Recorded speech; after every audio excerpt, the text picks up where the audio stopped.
Nunca pensé que algo tan pequeño, tan insignificante como unos boletos de lotería instantánea, pudiera cambiar tanto nuestras vidas. Era mi primer año con trabajo estable después de terminar el instituto. No ganaba mucho, pero lo suficiente como para comprar algunos regalos sencillos para mi familia. Nada fuera de lo común, unos calcetines graciosos para mi tío, una bufanda para mi abuela y, sí, lo admito, una bolsa de regalo improvisada para mi mamá. La llené con algunas chucherías, un llavero bonito, chocolates baratos y, casi por impulso, 3 boletos de lotería instantánea de los de raspar. Estaban junto a la caja registradora y pensé, ¿por qué no? La noche de Navidad fue tranquila. Nos sentamos alrededor del árbol, riendo, comiendo galletas de jengibre quemadas, mi culpa, y abriendo regalos sin mucho orden. Cuando mi mamá abrió la bolsa, se rió. ¿Lotería? Ay, hijo, ojalá que raspe uno y nos hagamos ricos, ¿eh? Raspó el primero, nada. El segundo, tampoco. El tercero, se quedó en silencio. Frunció el ceño. Esto está bien, $25,000. Todos nos acercamos, pensábamos que era una broma. Pero no. Había ganado $25,000 con uno de los boletos que le regalé yo.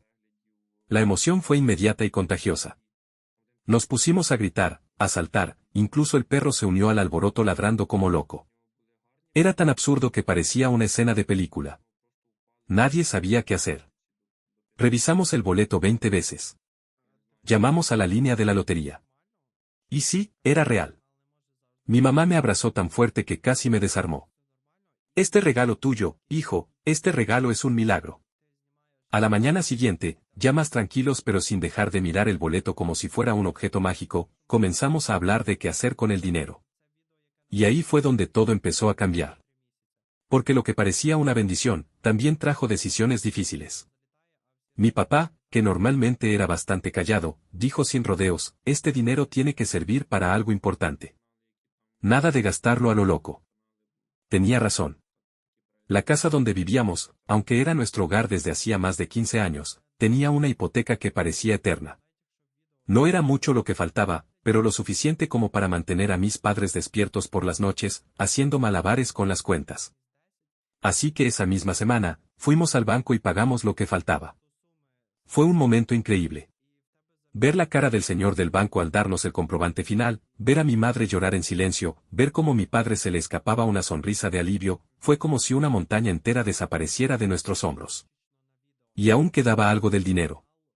Fue entonces cuando mi hermana, que había estado relativamente callada todo este tiempo, soltó la idea más loca de todas, ¿y si viajamos, si por una vez hacemos algo increíble, algo que nadie en esta familia ha hecho? Todos la miramos sorprendidos.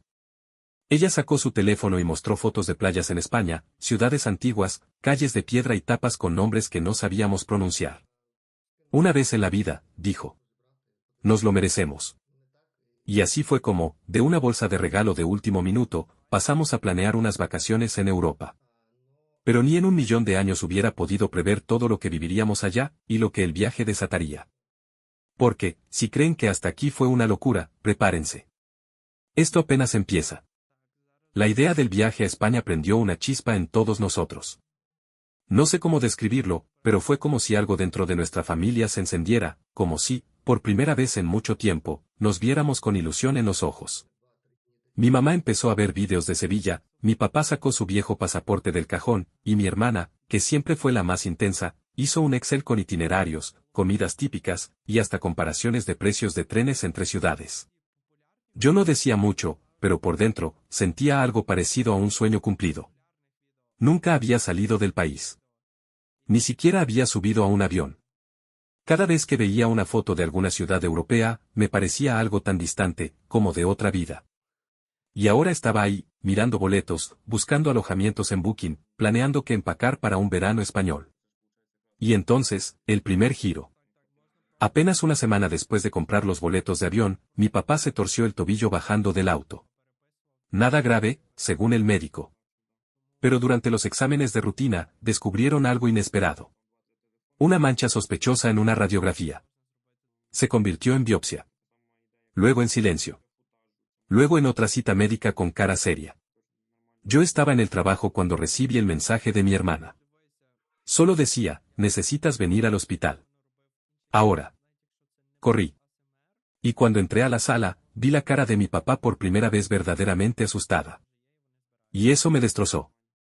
Él siempre había sido el fuerte, el que arreglaba todo con una mirada o un chiste mal contado. Pero ahora parecía frágil. Como si tuviera miedo de romperse. No es cáncer, dijo el médico. Pero sí necesita un tratamiento inmediato. Un tumor benigno, pero en una zona delicada. La palabra benigno nos dio algo de aire, pero no era una victoria completa. El tratamiento no era largo, pero sí demandante. Requería sesiones, reposo, y lo más importante, no podía viajar. Yo no supe qué decir. Miré a mi mamá. A mi hermana. El viaje a España, ese símbolo de libertad y recompensa, se desmoronaba como castillo de arena. No vamos, dije. No hay viaje, punto. Usamos lo que queda del premio para esto. Para ti. Pero mi papá me detuvo. No, dijo. Ustedes se van. Yo me quedo. Y no hay discusión. La conversación que siguió fue intensa. Llantos, gritos, súplicas. Pero al final, lo conocíamos. Cuando mi papá decía, no hay discusión, era eso. No había forma de convencerlo. Según él, sería un desperdicio no aprovechar algo tan único. ¿Para qué ganamos eso si no vamos a vivirlo?, repetía. Así que fuimos. Fuimos sin él. Y no te voy a mentir, el viaje empezó raro. Todos cargábamos con esa mezcla de culpa y emoción. Llegamos a Madrid y fue como caer en otro planeta, el calor, los edificios, la gente, los olores, y a la vez, la sensación constante de que alguien faltaba. Pero luego ocurrió algo extraño. España empezó a cambiarnos. No sé si fue el aire, la comida, la música o simplemente estar tan lejos de todo lo conocido, pero algo en nosotros empezó a soltarse. La primera noche, cenamos en una taberna pequeña de Madrid, con jamón ibérico, vino y risas que hacía tiempo no escuchábamos. Mi mamá lloró en medio del postre, no de tristeza, sino de emoción. Nunca me imaginé estar aquí, dijo. Al día siguiente, sucedió algo más inesperado. Mi hermana desapareció. Sí, literalmente. Una mañana, dijo que saldría sola a caminar por el barrio, y no volvió. Durante horas. La buscamos por todo el centro.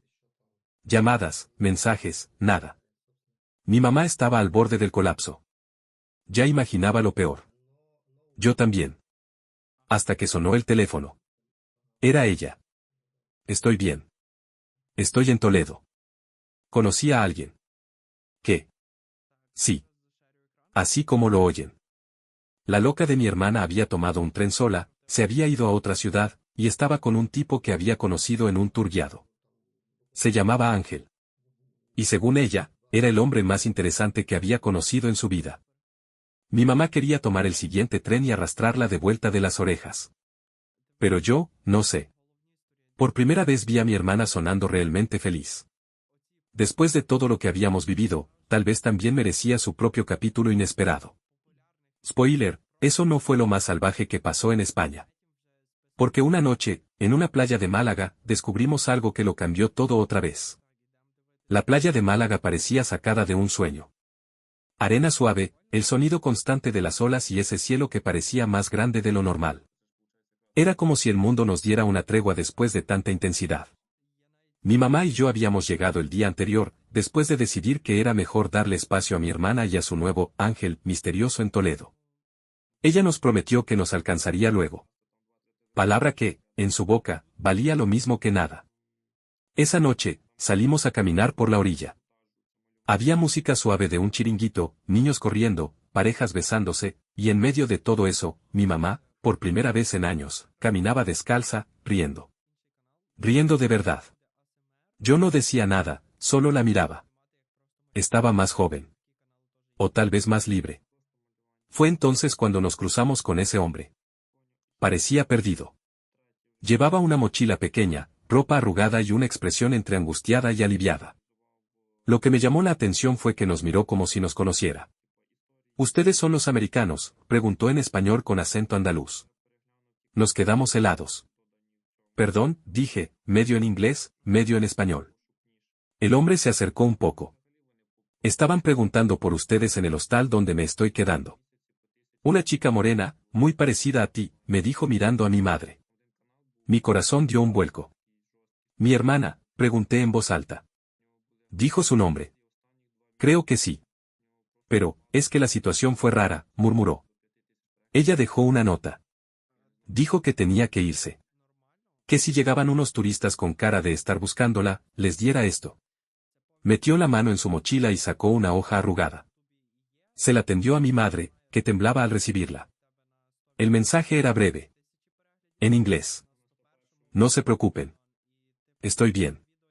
Solo necesito hacer esto. Los quiero. Nos vemos pronto. Nada más. Mi mamá se sentó de golpe en la arena. Yo me quedé parado, sin saber si gritar o reírme. Era tan típico de ella. La reina de los actos impulsivos. Pero esto ya se sentía diferente.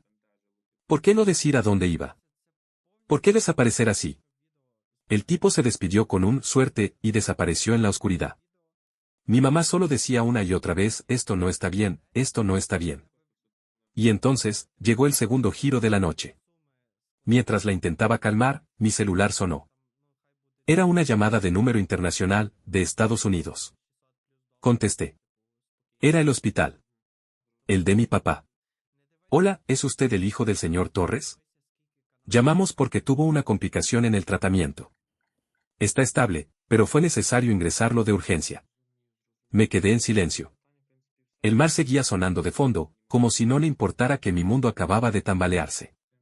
¿Está bien?, pregunté con la garganta cerrada. El pronóstico es reservado.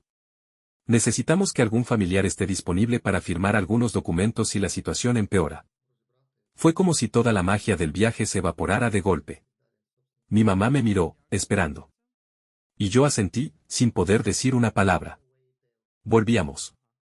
Teníamos que hacerlo. Pero antes de irnos, teníamos que encontrar a mi hermana. Y ahí empezó una cacería. Volvimos a Madrid en tren a la mañana siguiente, esperando encontrarla en la estación, en el hostal, en algún sitio. Nada. Nadie había visto a una chica como ella. Ni en Toledo, ni en los alrededores. Revisamos cámaras de seguridad, llamamos a la policía local, incluso fuimos a la embajada. Y entonces, como por arte de magia, apareció. Nos mandó una selfie desde Barcelona, sonriendo con ese tipo, Ángel, y escribiendo, estoy bien, no se preocupen. Prometo volver pronto. Estoy viviendo algo hermoso. No me lo arruinen.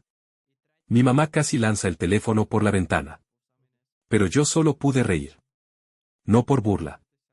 Era nervios. Era el agotamiento. Era el caos. De nuevo, una parte de mí entendía lo que ella estaba haciendo. Vivíamos vidas tan contenidas, tan medidas. Y de pronto, el mundo se abría como un abanico infinito. ¿Cómo no perderse un poco en él? Pero teníamos que regresar. El estado de mi papá no podía esperar. Compramos boletos de avión urgentes. Empacamos. Y justo cuando estábamos cerrando las maletas, recibimos otro mensaje. Esta vez no era de mi hermana. Era del hospital. Y lo que decía nos dejó congelados. Ese mensaje, no puedo olvidarlo. Decía, lamentamos informar que el señor Torres ha sido trasladado a cuidados intensivos. Su situación ha empeorado considerablemente. Les recomendamos regresar lo antes posible. Mi mamá se quedó mirando la pantalla como si no pudiera leer bien. Me pidió que lo repitiera. Lo hice. Cada palabra fue como un cuchillo. Respiró hondo, apretó los labios y solo dijo, vamos. No hubo lágrimas. No en ese momento. A veces el miedo es tan grande que ni siquiera te deja sentir. Solo actúas. Volamos esa misma noche.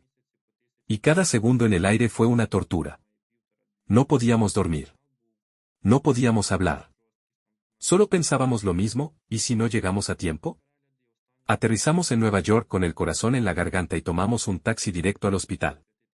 Apenas llegamos, corrimos por los pasillos hasta la sala de intensivos. Nos recibió una doctora con cara de no dormir en días. Está estable, pero inconsciente. Su presión bajó demasiado durante la noche. Ahora lo tenemos con monitoreo constante. Pueden pasar a verlo, pero no más de 10 minutos. Mi mamá asintió. Entramos juntos. Y ahí estaba él. Mi papá. Tan frágil, tan irreconocible. con tubos, monitores, pitidos que marcaban su vida segundo a segundo. Mi mamá le tomó la mano y susurró su nombre. No hubo respuesta.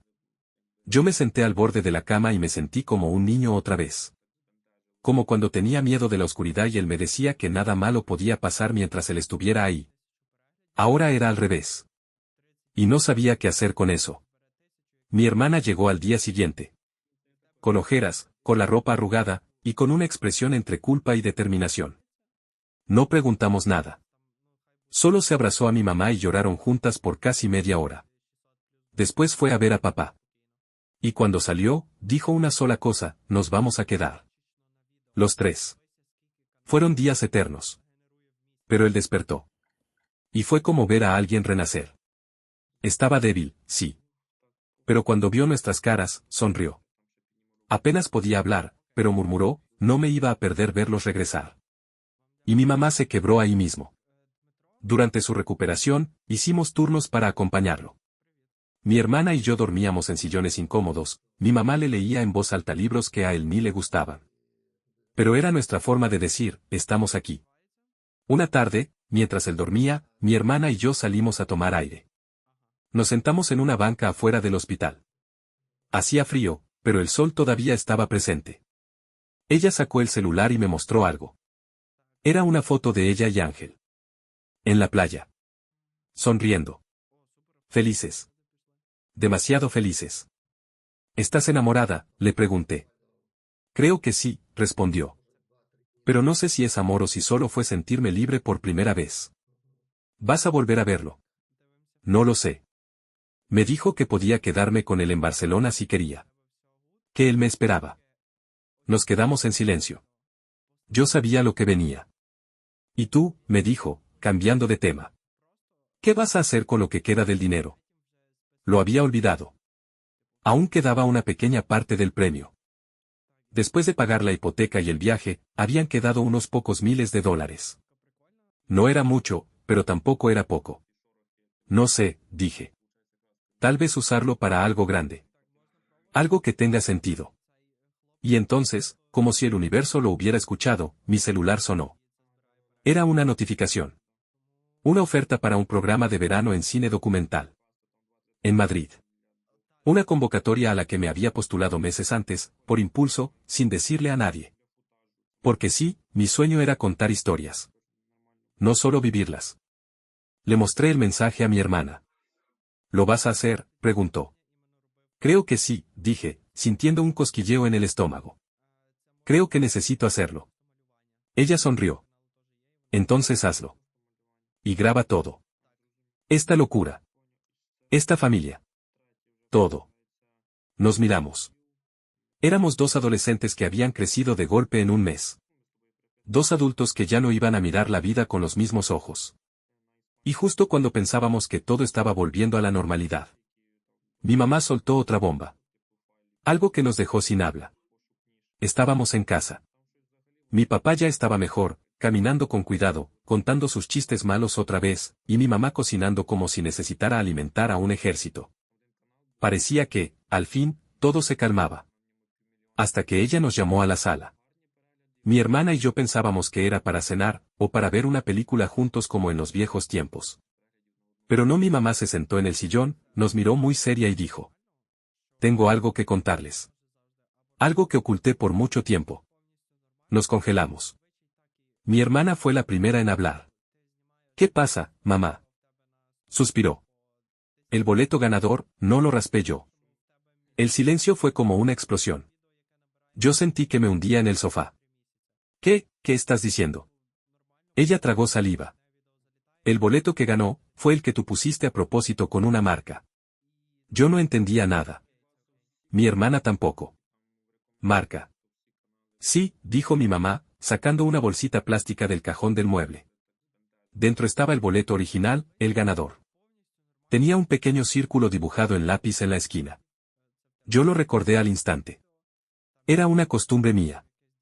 Cuando compraba boletos de lotería instantánea, hacía pequeñas marcas a los que se veían más prometedores. Tonterías, supersticiones. Pero ese boleto, yo lo había comprado para mí. No debía estar en la bolsa de regalos. Me equivoqué. lo metí por accidente. Mi mamá lo raspó creyendo que era suyo.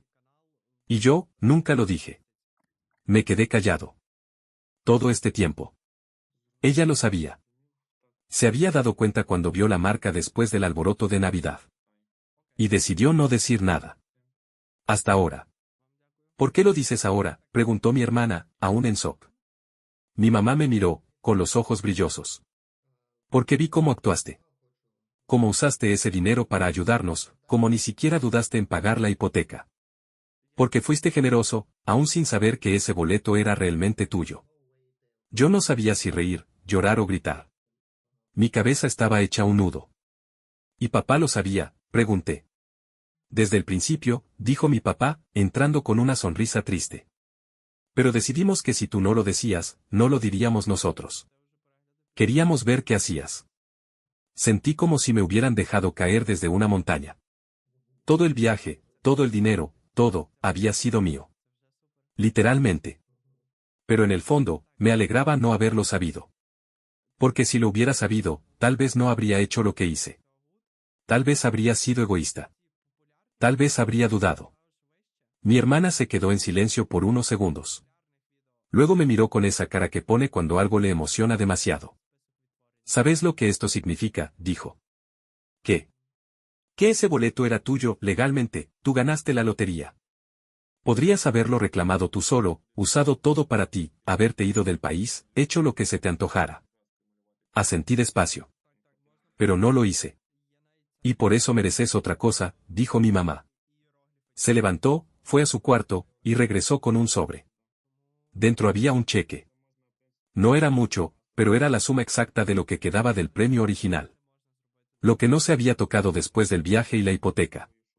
Esto es tuyo, dijo. Para que hagas lo que quieras. Sin culpa. Sin explicación. Yo no podía creerlo. Tenía el corazón a mil. Tenía planes, sueños. Pero también tenía miedo. Mi hermana me puso una mano en el hombro. Ahora es tu turno. Hacelo. Viví tu historia. Y así, empecé a preparar mi viaje de regreso a España. Pero no como turista. No esta vez. Iba como aprendiz de cine. Como contador de historias. Y no sabía que, al volver a Madrid, me encontraría con alguien que pondría mi mundo patas arriba, otra vez. Volver a España no fue simplemente un viaje, fue como cerrar un círculo. Esta vez iba solo. Con mi cámara, una libreta, algo de ropa, y ese cheque doblado dentro de mi pasaporte. Un símbolo. Mi boleto real a una vida nueva. Aterrizar en Madrid fue raro. Todo se sentía igual, y totalmente distinto. Como cuando volvés a un lugar donde fuiste feliz, pero ahora estás mirando desde otra perspectiva. Yo no era el mismo chico que vino a pasear. Ahora venía con propósito. El curso de cine documental comenzaba en unos días, así que me instalé en un pequeño departamento en Lavapiés. Pequeño, pero luminoso. Con paredes blancas y una ventana que daba a la calle llena de bares. Las noches eran ruidosas, pero había vida en cada rincón. Las primeras clases fueron intensas. Historias reales, cómo captarlas, cómo respetarlas. Yo tenía mil ideas, pero no sabía por dónde empezar. Hasta que, en una práctica, nos enviaron a grabar algo sin plan. Solo salir, observar, capturar. Dejar que el mundo te hablara. Salí con mi cámara colgada al cuello y empecé a caminar sin rumbo. Crucé la Gran Vía, me perdí en callejones, filmé un anciano que alimentaba palomas, un músico callejero tocando flamenco en la Plaza Mayor, una pareja peleando a gritos, una madre calmando a su bebé. Madrid era un río de emociones. Y yo estaba en la orilla, grabando todo. Fue en ese momento que la vi. Estaba sentada en una terraza, con una copa de vino y un cuaderno. El cabello recogido, unos auriculares colgando del cuello, la mirada fija en el papel. Era ella. Mi hermana. Me acerqué como si caminara sobre vidrio. ¿Qué haces acá?, le dije. Me miró como si no creyera que era real. ¿Y vos? Pensé que estabas en Nueva York todavía. Nos abrazamos. Largo. Fuerte. De esos abrazos donde no hace falta decir nada. Ella sonrió. Volví hace unos días. Me fui de Barcelona. Ángel, bueno, resultó no ser tan ángel. No pregunté detalles. No hacía falta. A veces las historias no necesitan explicación para doler. ¿Y vos?, me preguntó. Vine a estudiar cine. Bueno, a vivirlo más bien. Ella soltó una risa. ¿Ves? Te lo dije. Vos también necesitabas esto. Nos sentamos juntos, pedimos tortilla y cerveza. Hablamos hasta que se hizo de noche. Y ahí, entre luces amarillas y ruido de platos, me dijo algo que todavía no me saco de la cabeza. ¿Te diste cuenta? No, dijo. De que todo esto empezó por un error. Por un boleto que metiste en la bolsa equivocada. Asentí. ¿Y sabes qué? Continuó. No me parece un error. Me parece destino. Porque gracias a ese boleto, papá está bien, la casa es nuestra, y vos estás acá, haciendo lo que amás. La miré. Y por primera vez en mucho tiempo, sentí que todo, absolutamente todo, tenía sentido. Volví al curso con más hambre que nunca. Mi primer proyecto fue grabar nuestra historia. La real. La del boleto. La hipoteca. El viaje. La desaparición. El hospital. El secreto. Todo. Y cuando el documental se proyectó por primera vez frente a profesores y estudiantes, hubo silencio. De ese que se siente pesado. Y luego, aplausos. Lloré. No lo voy a negar. Lloré como un niño. Hoy, mientras escribo esto, mi corto fue aceptado en un festival. Nada grande, pero lo suficiente para que mi nombre aparezca en un cartel. Mi mamá me llamó llorando cuando lo vio online. Mi papá dijo que era el Spielberg de la familia. Y mi hermana, ella ya está planeando venir a vivir a Europa conmigo por una temporada. Todo por un boleto de lotería. Todo por un simple regalo de Navidad. Nunca subestimen el poder de un acto pequeño. Porque a veces, el destino se esconde en lo que menos esperamos. Y si alguna vez sienten que su vida está estancada, regalen un boleto. ¿Quién sabe qué historia pueden empezar sin saberlo?